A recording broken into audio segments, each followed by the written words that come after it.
Mais avant cela, direction les Pyrénées ariégeoises pour suivre une expédition scientifique hors du commun. Des chercheurs toulousains se sont transformés en véritables grimpeurs pour aller recenser les insectes de notre massif. Leur plan de travail, une des falaises du Mont Béat. Stéphane Compan, Pascal Comte. Caché dans la brume, le sommet du Mont Béat.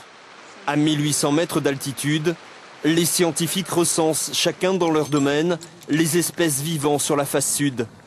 L'inventaire commencé il y a 11 ans sur la commune d'Aulus se prolonge à la verticale. Entomologistes et botanistes, encadrés par des grimpeurs, découvrent un environnement encore très peu étudié. Donc je me munis d'un aspirateur à bouche, qu'on appelle.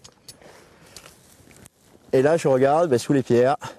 Et cet instrument me permet d'aspirer les animaux sans les écraser, sans les abîmer. Il y a plus de fourmis aux endroits très rocailleux plutôt que dans vraiment les 100% herbacés.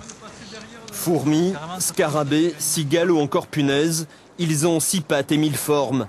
Ces insectes n'ont plus de secret pour cet entomologiste qui les connaît sur le bout des doigts.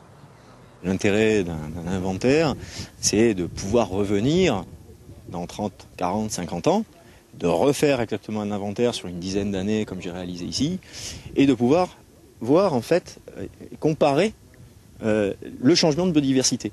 Alors ça peut être un approvisionnement comme justement un enrichissement de cette biodiversité, mais ça peut être juste un changement. C'est-à-dire qu'il y a des plantes qui ont disparu, remplacées par d'autres, et on a amené d'autres espèces d'insectes. Suspendue dans le vide, la plateforme attend les scientifiques et les grimpeurs. La nuit tombe sur le Mont Béat, le drap blanc et la lampe UV sont installés. La chasse aux insectes volants peut alors commencer. Là, c'est vraiment que des papillons de nuit qui sont facilement reconnaissables par rapport aux papillons de jour. Les papillons de jour, ils ont les antennes qui se finissent en massue, c'est toujours plus gros au bout. Parce que tous les papillons de nuit, soit c'est un fil très très fin jusqu'au bout, soit c'est pectiné, ramifié, comme un peigne d'un côté.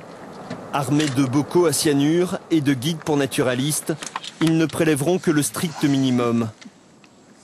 Avant-hier, j'ai chopé un petit papillon.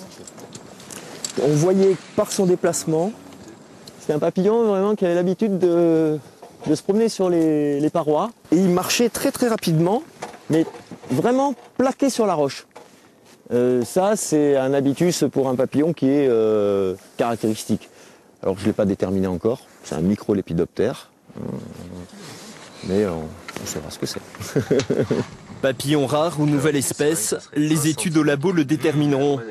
Perchés dans le vide, à flanc de falaise, ils n'en repartiront qu'au lever du jour. Et en fin d'année, ces scientifiques toulousains, visiblement joueurs, se rendront en Centrafrique pour une nouvelle campagne.